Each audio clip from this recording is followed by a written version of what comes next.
Imagine spending tens of millions of dollars on exploring and developing a project, and then in the end, the metallurgy says that you're not able to extract it. This is why metallurgy is just so important. Most companies are run by either finance guy or geologists, but it's very rare to see a metallurgist on a company. This is why I really like that one, because I get the confidence there that a metallurgist is gonna spot the critical parts that just break a project earlier than somebody else would without the professional background that he has.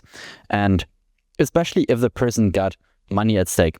And the man I'm talking about here is John Skeet. John started his career by being responsible for mills and plant metallurgy. And he later brought the Mexican project Palmarejo through development to be acquired by Coeur mining for $1.1 billion. We just had a sweet deal finalized for Bolnisi shareholders. Coeur shareholders approved $1.1 billion merger with Palmarejo Silver and Gold. Merger to create world's leading primary silver company. And this actually made Coeur the world's largest silver producer back then. That was driven by John Skeet's work before. And he later advanced another project in Mexico through studies to be acquired by Primer Mining for $120 million US. And now John is at it again and at it again in Mexico. Since 2017, he's preparing a project which he's now developing through his company Mithril Silver and Gold. The property is a district scale, and this is exactly what John is aiming for. Short disclaimer, I'm Andy. Here I'm just sharing my personal insights on early stage investments. Nothing what I'm saying here is financial advice or something. Stock investment is risky. You can lose everything, especially in early stage company. This is what I'm personally most interested in, because this is where you can get the huge payoffs. But please don't rely on me. Do your own research. And I'm compensated for doing this video. I'm doing this together with the MK Investment Conference. I'm not paid by the company itself. I think you should still know that. And I personally own shares in this company, so I'm kind of excited to see how it plays out in the future. Let's get back to the video. The company, as you would guess, is a junior explorer, and it's in the junior mining space. And the stage now is, if we look at the stages we've got here, in stage 3, which is the step of defining and modeling the resource. They've already got a maiden mineral resource estimate, MRE, which is maiden, basically a fancy word for that's the first resource that they published. And they are doing expansion drilling to get an update on that to make it bigger, more concise. Let's have a look at the projects. John basically has one big project, and this is called Copalquin, and it's in the Durango and Sinaloa, Mexico. This project got multiple named targets, so that means basically they got a lot of good places where you should put a drill rig. But they also have 2 Australian projects, but those aren't my investment case, so I didn't really look at them. For me, it's the Copalquin project. That is the case why I'm really interested in this one. Let's look at some stats of the Copalquin district. So the district holds a significant number of historic mine workings. In total, there is 300 of them. So that means people already found something there, and for them it made sense to do something there. So now I definitely think it's the right area where you should go with now advanced equipment to see if there can be a large scale thing. If we look at the metals in the ground, as I named metallurgy, we already know some recovery grades on that. We've did simple metallurgy on the project already. And if we look at the gold and the silver, the gold you can get out with 96% right now, and the silver with 91%, which is great, means high recovery grades. And if we look at the drill holes they've got already, it's really, really high grade stuff. Some local context, there's multiple projects around and advanced mines nearby, which is great. And so infrastructure is somehow there. It seems to be a location where it's actually feasible to build a mine, which is important.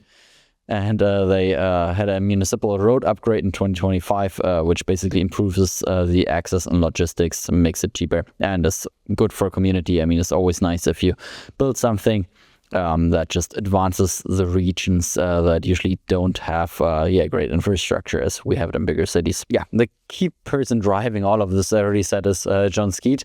And we've already heard about it. His track record speaks for itself. I don't know what else I should add to it. He progressed projects very successfully and in similar areas we're in now. So that's for me a big go. Let's look at more at his goal and the strategy, how he defines it. We've heard that it's a district play. Let's figure out what his big vision and his big goal is for what he wants to do there.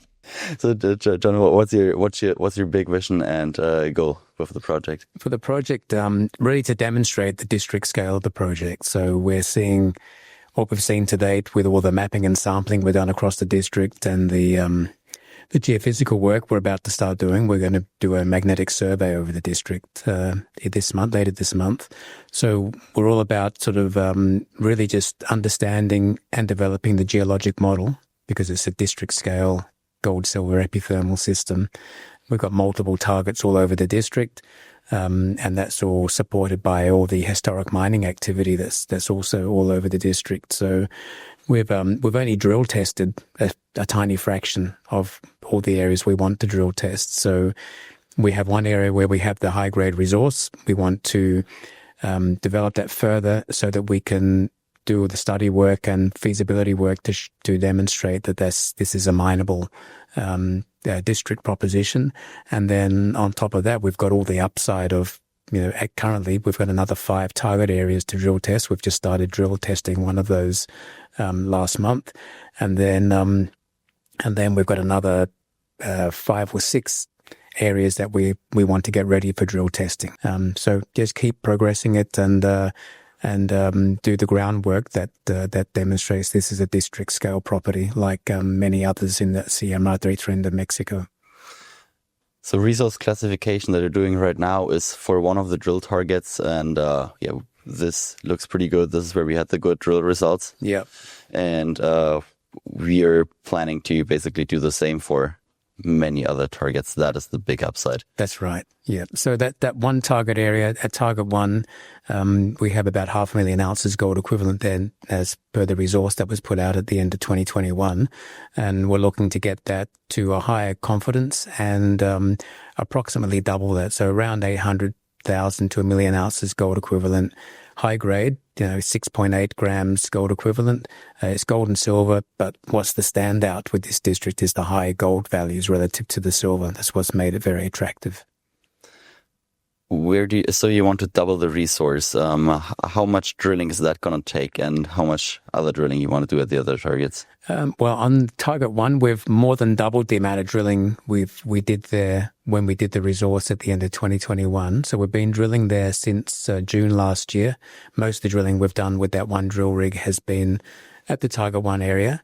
We've successfully extended the resource strike length, and at the moment we've just done some drilling out to the west. We've stepped out another 300 meters or so, which is about a 40% increase in the strike length compared to the maiden resource we put out there. We've got some more drilling we want to do out to the west. We can see the mineralization is continuing up to 1 kilometer further west of that resource, so we need to keep drilling out there and filling in the gaps. And then on the eastern side, there's a northwest trending structure. We're doing some drilling around that as well. That didn't contribute much to the last resource, but we're looking for that to be a much bigger contributor when we come to doing the update on the resource. So, as we've been drilling over the last 12 months, we've been learning a lot more about the resource too, and we've found more opportunity there. So we understand the geology better. We've had to go back and do some re-drilling in areas where we thought we had an understanding there. We've tested it, and we've actually, been pleasantly surprised with some more continuity and high grades that we've been achieving there in these various parts of that Target 1 deposit. I really like the comparison you did with the strategy of Coeur mining. With Palmarejo, yes. So we had as an Australian company before, we did the first drilling at Palmarejo in 2004, and very quickly got a very high grade resource there. That was 3 million ounces gold equivalent when gold was $800 an ounce. We had Coeur and other majors wanting to take over the company. Coeur took us over for over $1 billion and put that particular mine into production. It continues to be an exploration advancement sort of project, but underpinned by, fantastic cash flow that they're generating from their operations there. So, Copalquin will be a same proposition. At one stage, there'll be a processing plant built there. There'll be the initial target resource that will be developed and mined. And then there'll be the ongoing upside of more and more resources coming into the inventory as the years progress. Who's helping you there on the ground to get this done? Sounds like lots of work. Yes, we've got, we've actually built our team considerably over this year. We've added, 8 geologists to the team. We've got a new exploration manager that joined us earlier this year, a Canadian geologist that speaks Spanish, which is important, and spends a lot of his time on site.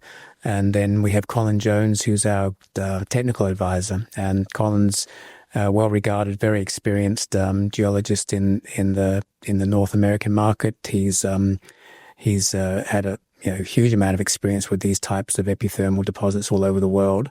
We're fully funded now to do up to 45,000 meters of drilling over the next 12 to 14 months. And we've got 2 drills on site. We're just getting things ready to bring a 3rd drill in, and then we can really advance the geologic model, the different targets in the district, and while we keep doing the boots on the ground work of sampling inside these old workings and building up the geologic map, so we can continue to demonstrate the size and scale of this property. Which part of the spending goes into further developing the resource at the target 1, and which part goes into doing more exploration for the additional test sites? So we keep we'll keep one drill working on the target 1 for the resource update, and we should be able to start doing that resource update work early next year. We were thinking we were going to do that quite a bit sooner than what we're currently scheduled to do it, but we don't want to cut it off too soon. So while we're still finding extensions there, we want to keep drilling it. So we want to make sure we've properly drill tested it before we draw a line under it and do the resource update. Concurrently with that, we'll do some study work, which won't be hugely expensive because we already have some preliminary metallurgy there. We've got very good recoveries, 96% gold and 91% silver recoveries, just using flotation and cyanidation, just the typical processes that are used in that region. And then we'll probably the main thing is to do some mining study work once we finish the resource, to make a mine design and make sure that it is indeed mineable, as was indicated by the conceptual study we did after the first resource estimate. Most of the money will be spent on resource development in new target areas across the district. So we've got we just simply numbered them. We just call them target 1, 2, 3, 4, 5, 6. So we've got 6 target areas. We've just started drilling target 5, and we're getting target 3 ready to drill. We've got another exploration camp developed near target 3, so we can properly service that, and we can get a drill there, and we expect we'll be there for a number of months in target 5 and target 3, with drills in each of those areas there, and drilling those and getting up the initial resource type drilling. Okay, so you said you're fully funded for the next 12 months for that drilling program. Yeah. And what do you expect after that? Where are we then with the project? So then have an updated resource. We'll have an updated resource. So where I'd like to sit in terms of resources is to be able to, at the end of 12 months approximately, is to have a good high grade robust resource at target 1, well defined and clearly developable, and then be able to point to at least 2 other target areas in the district that we can demonstrate. You can just see geometrically, and with the drilling we've done, that there's 2 more of those coming into the potential resource category of a similar size, around 1 million ounces each. So, somewhere around, be able to point to us having around 2.5 million ounces coming into the resources over the next 12 months. And then we'll have done enough work in other parts of the district there. We can see we've got at least another 3 or 4 strong drill targets for drill testing, and then start to really then develop the conduit system or the feeder system that's created all this widespread gold and silver mineralization. So we're gradually vectoring in on that, and there's going to be some drill testing at some stage over the next 12 months where we're looking for that, I guess, like a feeder system that's created all this widespread gold and silver mineralization all over the districts. It's all come from underneath, and we haven't found that source of all this yet. So we sort of see the indications of it there. We can sort of see indications of a vent system that runs right across the district, about 10 kilometers long. We see all the geologic features that support that, but we haven't done the drill testing yet to understand that and properly define that. And that'll be the big, I think that'll be the big game changer for this district once we can demonstrate that. And after we've done that, that's the point in time where you're gonna start doing PA, PFS. Yeah, with the target one, we'll see how that resource comes out, and we'll do some study work on the preliminary study work on the mineability of it. Given a positive results from that, we can then progress with feasibility type work to then support that becoming a mining operation. So currently at this stage, we don't have any red flags there as far as, where's water going to come from. It's underground mineable. It's conventional underground mining methods, conventional processing. We've got areas where we can put infrastructure and so on. Nice. So next 12 months, we can expect new resource coming out to see how the additional drill targets are developing. Yeah. And after that, we'll see. And after that, we might see a PA or that kind of stuff later. Yeah. I'd like to think we could get a PA out for that first target area throughout next year. So also next year already. So not after those 12 months, but actually within next year. Certainly be doing a lot of the study work to support that, and then I'd like to try and get that out in the second half of next year. Yeah, you've already done some metallurgy work on the project. How did that work out? Very simple, straightforward processing. There were no sort of deleterious elements in there that would cause any problems, and the consumptions of reagents and so on are just normal. So it's very, very straightforward. And similar to what you've done before in that area. Yeah. So, and other companies as well, that have developed other resources in that region. It's the same sort of flow sheet they use there. So just cyanidation, flotation, that's typically all they need to use there. Nothing's difficult to extract.